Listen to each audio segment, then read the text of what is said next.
अरे 22 वर्षीय तरुणावर first local मध्ये सपासप वार होतात आणि तिथे असणारे 100 ते 150 लोक फक्त बघत बसतात. हीच आहे का आपल्या महाराष्ट्राची संस्कृती आणि हाच आहे का आपला महाराष्ट्र?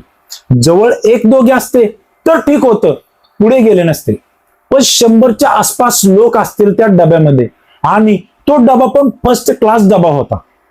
या सगळ्या लोकांनी मिळून त्या नराधमाला पकडलं असतं तर आज त्या तरुणाचा जीव वाचला असता, एक कुटुंब उद्ध्वस्त होण्यापासून वाचलं असतं.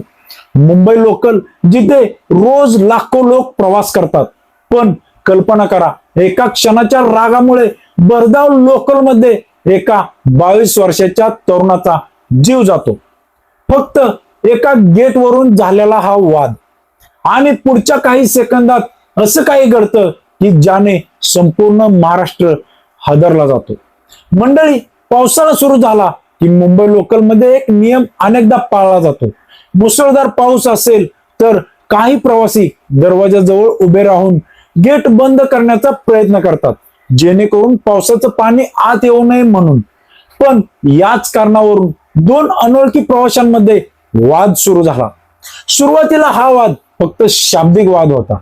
गेट बंद करायचं की उघडं ठेवायचं इतकाच मुद्दा होता, पण काही क्षणात वातावरण तापलं. दोघांमध्ये जोरदार भांडण सुरू झालं आणि प्रवासी त्यांना शांत करण्याचा प्रयत्न करत होते.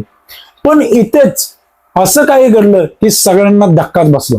रागाने अंध झालेल्या एका व्यक्तीने अचानक चाकू बाहेर काढला आणि समोर उभ्या असलेल्या 22 वर्षाच्या तरुणावरती हल्ला केला. लोकलमध्ये एकच गोंधळ उडाला. प्रवासी किंचाळू लागले. जखमी तरुणाला तातडीने रुग्णालयात नेण्यात आलं. डॉक्टरांनी त्याला वाचवण्याचा प्रयत्न केला, पण दुर्दैवाने त्याचा जीव वाचवू शकले नाही. एका छोट्याशा वादाने एका कुटुंबाचा मुलगा कायमचा हिरावून घेतला.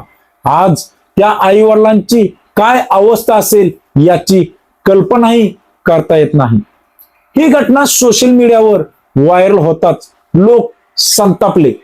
अनेकांनी प्रश्न विचारले, लोक इतके आक्रमक का होत आहेत? एका क्षणाच्या रागासाठी एखाद्याचा जीव घेण्याची वेळ कशी येते?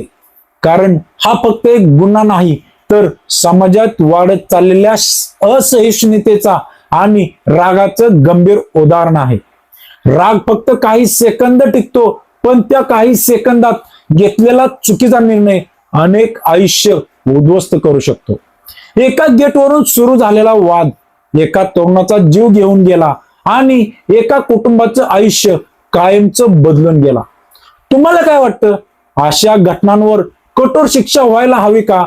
तुमचं मत कमेंट बॉक्समध्ये नक्की सांगा आणि अशाच महाराष्ट्राच्या आणि धक्कादायक घटनांसाठी चॅनलला सबस्क्राईब करा. धन्यवाद.